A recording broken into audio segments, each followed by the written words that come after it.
Very good evening, my dear friends. Welcome to today's session. So today our eminent resource person, Dr.P. MANJULA Madam Garu, Assistant Professor, Department of Botany, RBVRR Women's College, Autonomous, Hyderabad. Madam is going to explain about the ecology. Yesterday, Madam has clearly explained about ecology, especially adaptation, ecological adaptations of xerophytes. Okay, Madam, please continue and share your screen, Madam.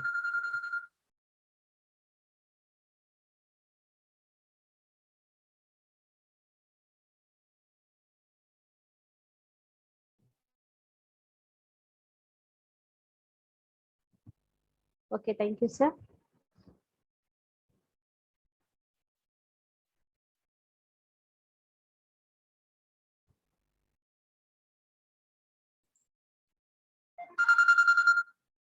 Screen?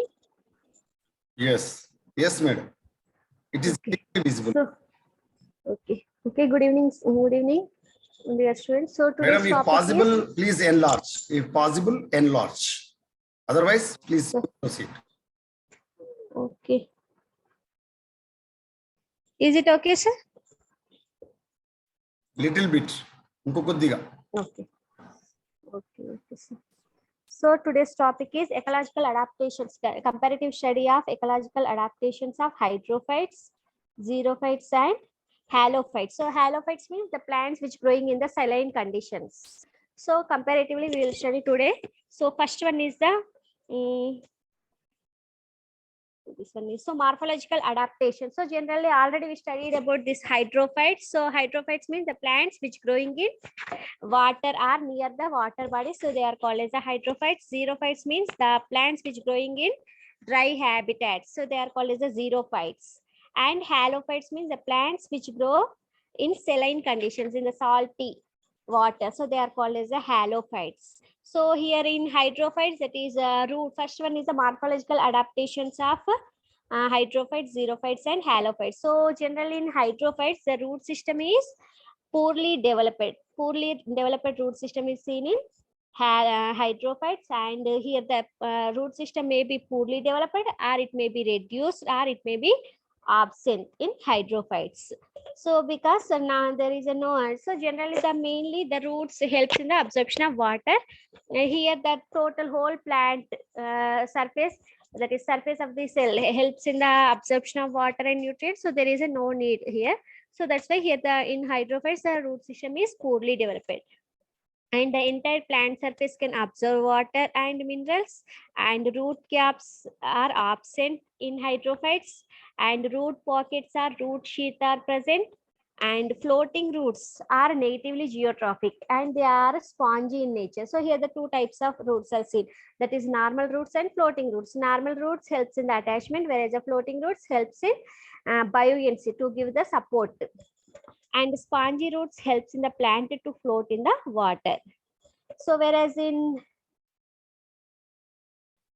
xerophytes, so well developed in true xerophytes. So root system is well developed in xerophytes, and they are adapted to reach the area where water is available. So here the root system is well developed and mainly helps in the here absorption of water. So here the root is also expanded and available and absorb the water as much as possible. So profusely branched and more elaborate than their stems.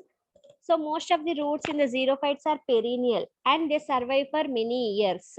And root grow deep into the soil, and they can reach very high depth in the soil. So here the root system is well developed in xerophytes, whereas in halophytes, so halophytes here they develop many shallow normal roots, and in halophytes, in addition to the normal roots, here the stilt or prop roots are seen. So now along with the in addition to the normal roots, many stilts or prop roots are developed from the aerial branches of the stem for efficient anchorage, that is to helps in support anchorage in the muddy or loose sandy soil. So here these stilt roots or prop roots, they are developed from the aerial branches of the stem, and they mainly helps in the attachment. So here this is also important point, that is stilt or prop roots are generally seen in halophytes. So examples for halophytes here, rhizophora, mucronata. The stilt roots may be strong and extensively developed, but in others they may be poorly developed. So here the roots may be strongly, or here sometimes it may be poorly developed. So halophytes develop special type of negatively geotrophic roots called as pneumatophores. Pneumatophores are breathing roots. So along with this stilt or prop roots in halophytes, so other type of roots, they are called as the breathing roots. The breathing roots, they are also known as the pneumatophores. So mainly helps in, that is, they helps in the exchange of gases. So they store air. So halophytes develop the special type of negatively geotrophic roots called as the pneumatophores. So this is a special character which is seen in halophytes. So halophytes, so here the root system is developed. Along with this, stilt or prop roots are developed. So they helps in the attachment to the substratum, whereas the pneumatophores or breathing roots helps in the exchange of gases. So these are the different types of roots. So just here there is a hydrophyte. So here the spongy aerial roots are seen here in Nymphia. So it is also a hydrophyte. Nilumbio, Marsilia. So these are the hydrophytes, rooted hydrophytes with floating leaves. So here in halophytes, that is pneumatophores of mangrove plant. So these are the pneumatophores. These are also known as the breathing roots. So they develop natively geotrophic. They are towards the aerial side, or the opposite to the ground. So these are the natively geotrophic, and they helps in the exchange of gases. So here the stilt roots of mangrove plants. So these are developed from the aerial parts, and they helps in the attachment to the substratum. So next one is so this is about the roots. So in hydrophytes, root system is poorly developed, whereas in xerophytes, well developed root system is seen, whereas in halophytes, along with the normal root system, here other types like other extra roots, that is stilt roots stilt roots are seen, or otherwise pneumatophores are seen in the halophytes. So next one is the stem. So here the delicate and usually green in color and modified into rhizome or runner. In hydrophytes, the stem is very delicate and green in color. Generally, stem it is brown in color, but whereas in hydrophytes, generally it is green in color and modified into rhizome or runner. So whereas in xerophytes, the stem woody and hard in few and usually green and photosynthetic. Here also green and photosynthetic and covered with a thick cuticle, wax and silica. So here the stem is covered with thick cuticle, wax and silica. Examples for this is equisetum. So in many plants, the stem is covered with dense hairs. Whereas an example for this is calotropis. In some, the stem is covered with the dense hairs. Example is calotropis. Whereas here the stem is covered with thick cuticle, wax or silica in equisetum. So stem is modified into thorns in Ulex. And succulents and bulbous xerophytes can store water in their stem. So here the stem stores water and spongy. So examples for this is cactus and some species of euphorbia. So stem may be modified into phylloclade, cladophylls or cladodes. So phylloclade means stem modified into leaf-like structure, flattened leaf-like structure. It is called as a phylloclade. Example, Melhenbeckia. Cladode means many axillary branches become modified into small needle-like green structures which look exactly like the leaves. For this is asparagus, cladodes. So here the axillary branches, that is axillary branches modified into leaf-like structures. So these are called as a cladode. Seen in cladodes are seen in asparagus. Cladophylls, another term is cladophylls, that is branches develop into axilla of scales and become metamorphosis into leaf-like structures. So here the branches develop into the axilla of scale leaves. So these modified into leaf-like structures. So here the branches Cladophylls.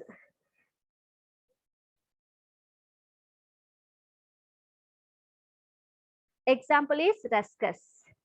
So phylloclades, cladodes, and cladophylls. So phylloclade means stem modified into leaf-like structure. Cladode means here the axillary branches modified into leaf-like structure. Here the stem because metamorphosis into leaf-like structure, Ruscus. So here these are the modifications which are seen in xerophytes, whereas in halophytes, stems in several halophytes develop succulents, that is Salicornia herbacea and Seda maritimia, and may be quoted as a primary example. So here the stems become succulents. So succulents develop depends on the ratio of absorption. So here they store here salts, absolute amount of sodium chloride or sulfate present. So succulents depends on the ratio of absorbed to free ions in the plant cells. So rather than the absolute amount of sodium. So here they store this salt, water, saline water, succulents. So here also stems stores water. So these are the examples for hydrophytes, phylloclades, cladodes, and cladodes of asparagus. So these are the cladodes of asparagus. So here these branches develop into leaf-like structure in Ruscus. So here axillary leaves, axillary branches, here axillary branches are modified into leaf-like structure.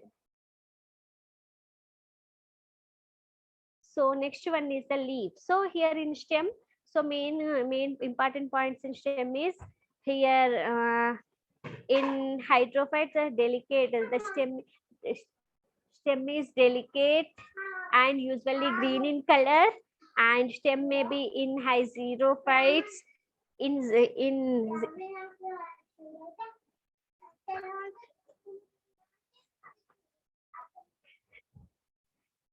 so in xerophytes, the stem woody and hard in few and usually green and photosynthetic. So here the stem, here the some modifications in the stem are seen. So the stem is modified into leaf-like structure, or it may be modified into needle-like structure. So these are, it looks like the leaf. So cladophylls, so the branches develop into the axilla of leaves and they metamorphose into leaf-like structure. So whereas in halophytes, so they are succulents.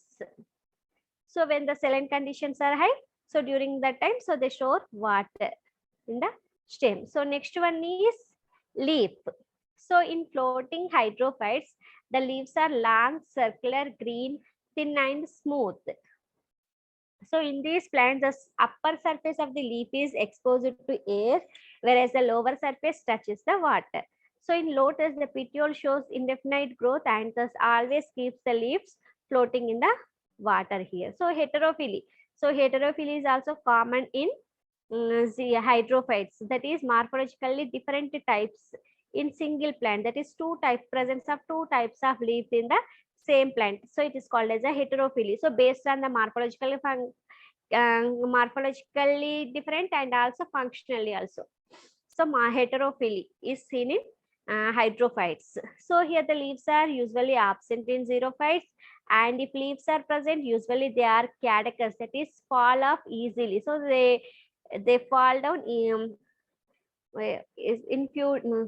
they can easily fall off. So most of the cases, the leaves are modified into spines or scales in casuarina, and leaf may modified into phylloid in some plants. So phylloid means leaf petiole, that is the petiole of the leaf is modified into leaf-like structure. So it is seen in acacia. So these are the modifications in the leaves. So here the leaves in most of the halophytes are thick, entire, succulent, and generally small sized and are often glossy in appearance, shining in appearance. And some species are ephyllous, that is leaves may be absent in some species. So stems and leaves of coastal aerohalophytes show additional mode of adaptations to their habitats. Their surface are densely covered with trichomes, and leaves of submerged marine halophytes are thin and have very poorly developed vascular system, and frequently green epidermis, and they are adapted to absorb water and nutrients from the medium, that is from the water directly. So these are the morphological adaptations of leaves. So in halophytes, the leaves are thick, entire, succulent, and small in size and glossy in appearance. And some species are ephyllous, that is, leaves are absent in some species of halophytes. And stems and leaves of coastal aerohalophytes show additional mode of adaptations to their habitat. So their surfaces are densely covered with trichomes. The leaves are covered with trichomes, and they are thin and very poorly developed. And poorly developed vascular system is seen, and frequently green epidermis is seen, and they are adapted to absorb water and nutrients from the medium directly. So these are the morphological adaptations of halophytes. So next one is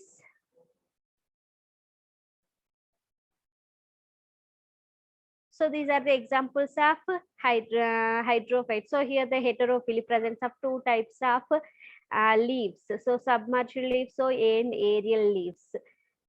So emergent leaves are aerial leaves and submerged leaves. So here the leaves are scale-like in Casuarina. So succulents in xerophytes. So these are the xerophytes, example Opentia, Euphorbia, and Aloe. So phyllodes. So here the petiole of the leaf, that is stalk of the leaf, modified into leaf-like structure, which is seen in Acacia. So next one is the here. So in heterophilous forms, the submerged leaves are linear or ribbon-like. So these are also leaf adaptations only. So in leaf characters, in heterophilous forms, the submerged leaves are linear or ribbon-like or highly dissected, whereas the floating leaves are aerial leaves. They are usually circular in shape. So whereas so here two types of leaves are seen in hydrophytes. That is that it is called as a heterophilous. Heterophilous means presence of two types of leaves on the same plant. So here that is submerged leaves and floating leaves. So here the submerged leaves are linear and ribbon-like. They are reduced in size, whereas floating leaves, they are circular in shape. And the leaves of free-floating hydrophytes are with smooth waxy surface. So floating leaves, they contain the waxy surface on the leaf. So the wax coating protects the leaves from chemical and physical injuries. So they also prevent water clogging of stomata during the rainy season. So examples for this is hydrophytes. The leaves are with swollen and spongy petiole for providing buoyancy. In Iconia, the leaves are with swollen and spongy. Here the swollen and spongy petiole is seen. So that is they store water and becomes swollen. So it is seen in Iconia. They mainly helps in the buoyancy. So next one is here in xerophytes, the root system is very well developed with root hairs and root caps. Example for this is calotropis, and the roots are fasciculated, that is they are swollen. In asparagus, and stems are stunted, woody, dry, hard, ridged, and covered with thick bark, may be underground. In saccharum or in Opentia, the phylloclade is covered with spines. So stem is covered with thick coating of wax and silica in equisetum and dense hairs in calotropis. So stem may be modified into thorn, ulex or cladodes in asparagus. So leaves are very much reduced and small. So in xerophytes, the leaves are reduced or becomes modified into spines or thorns. So leaves are very much reduced and small scale like and appearing only for a brief period. So they will detach in few days only. So sometimes modified into spines or scales. So the leaves are modified into spines or scales in Casuarina, Ruscus, and asparagus. Lamina may be narrow or needle-like. So here the leaf is reduced and it may that is called as the it is called it may be needle-like in pinus and divided into many leaflets as in acacia, or succulent in aloe. So next one is in halophytes. So another important character, that is the viviparous. That is viviparous mode of seed germination, which is seen in halophytes. So halophytes are mangrove plants growing in the tidal marshes, are met with the phenomena of vivipary. Vivipary means the germination of seeds while the fruits are still attached to the mother plant. So this condition it is called as the vivipary. That is germination of seeds which are present on the mother plant. So it is called as a vivipary is seen in halophytes. The fruits and seeds are generally light in weight, and fruit walls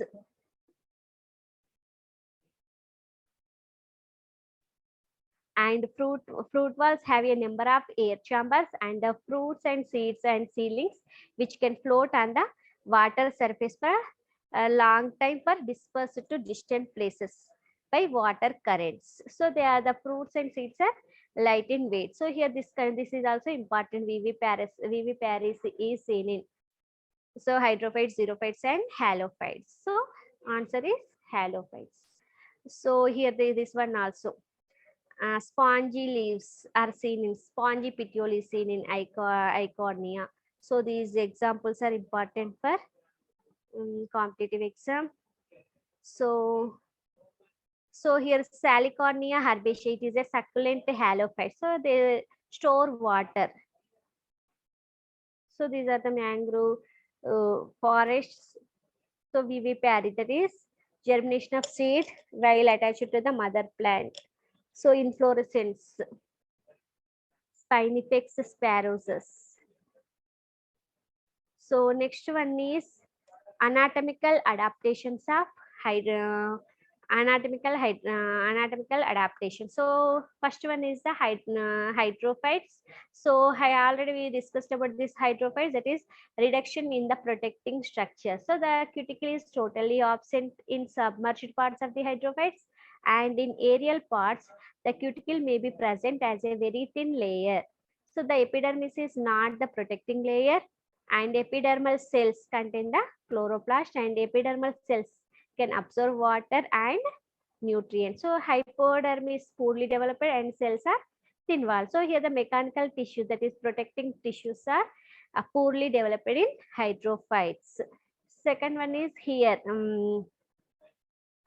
Here the root hairs are well developed in the xerophytes, and roots with well developed root cap is seen.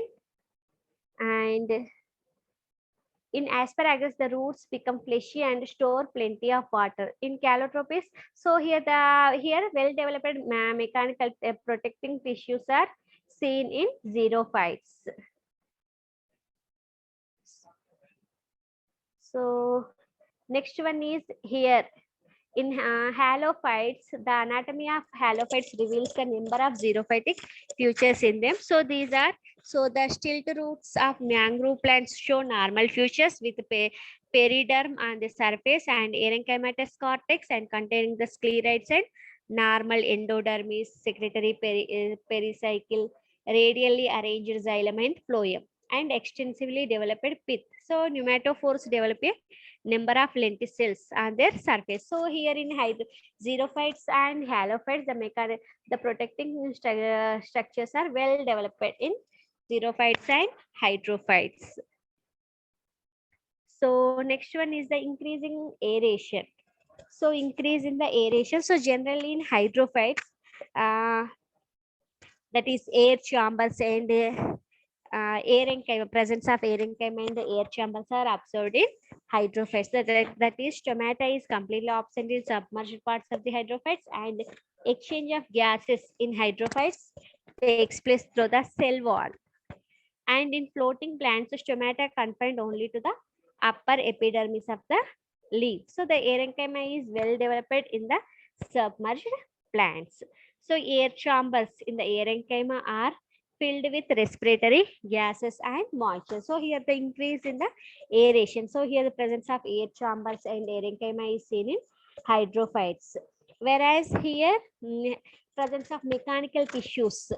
So here in hydrophytes, mechanical tissues are poorly developed, whereas in xerophytes and halophytes, mechanical tissues are well developed.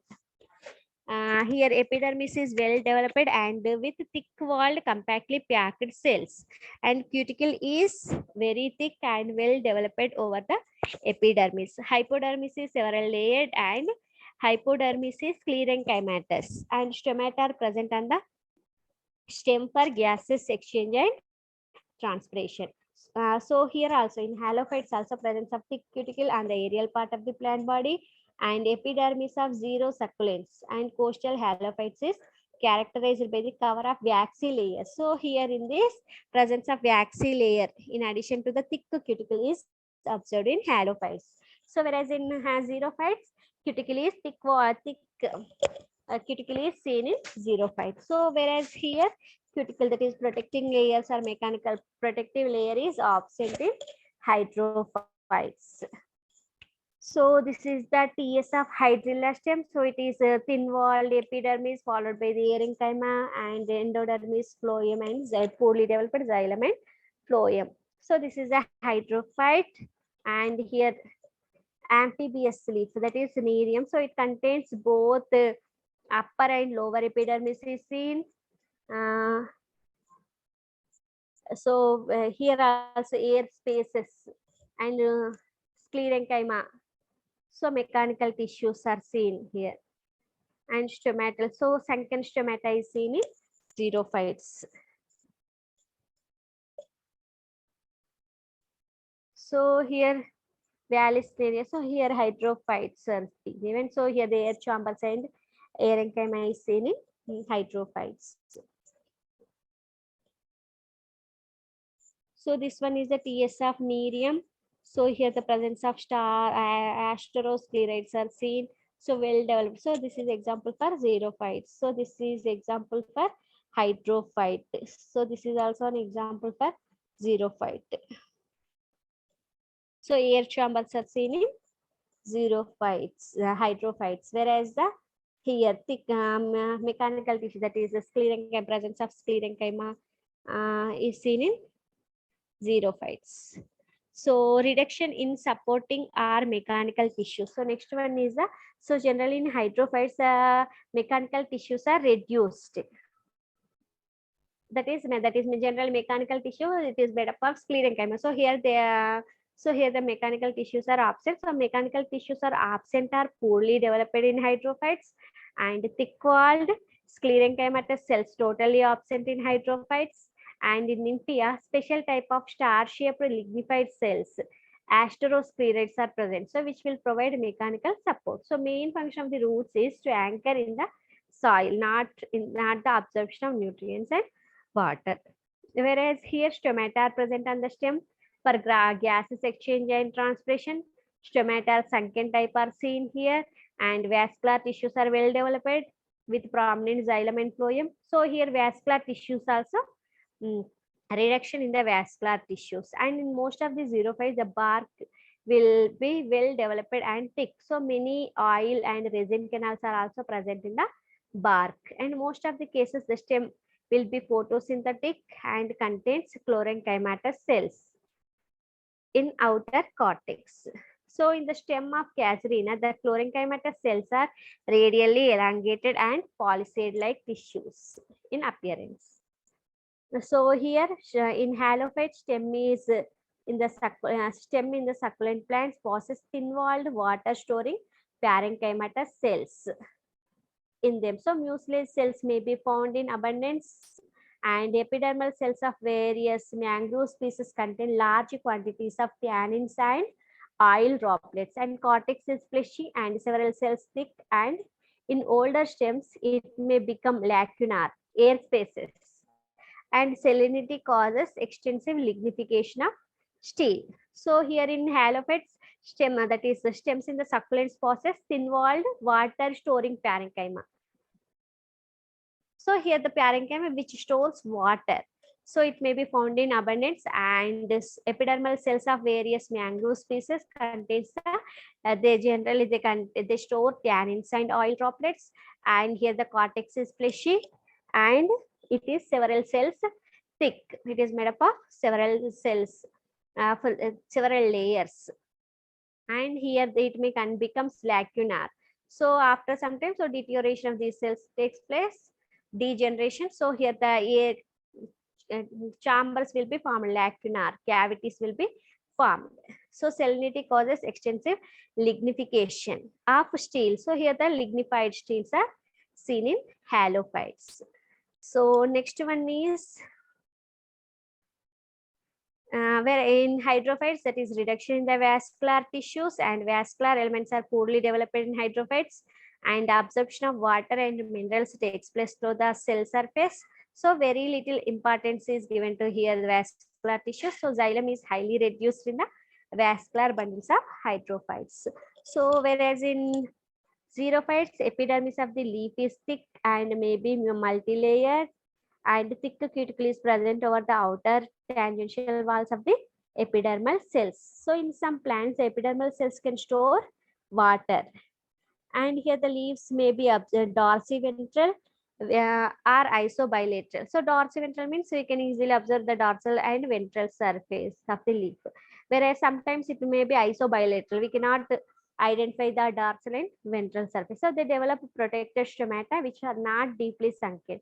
So epidermal cells are thin-walled, and polysaccharide consists of several layers of narrow cells with intercalated tannins and oil cells. So generally in halophytes, presence of these tannins and oil cells are observed in the epidermis or in polysaccharide tissue.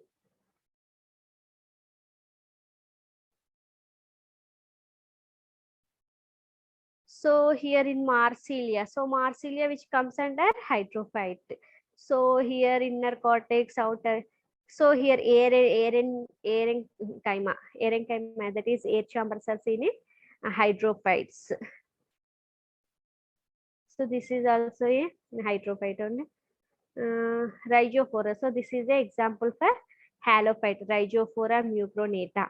So here presence of hypodermis, spicules, tannin cells, lacuna, that is cavities, sclerites, presence of sclerites, endodermis and starch grains in the endodermis, pericycle. Here the well-developed vascular system is seen in halophytes also, phloem, cambium. Here also secondary growth is seen in halophytes, whereas the secondary growth is absent in hydrophytes. So presence of oil droplets and spicules, tannin cells. So these are the special characters which are seen in halophytes. So this is also aqueous tissue, that is here the parenchyma which stores water. So hence it is called as the aqueous tissue. So presence of tannin cells, oil droplet, drops, thick cuticle here also. So these are the anatomical characters of halophytes. So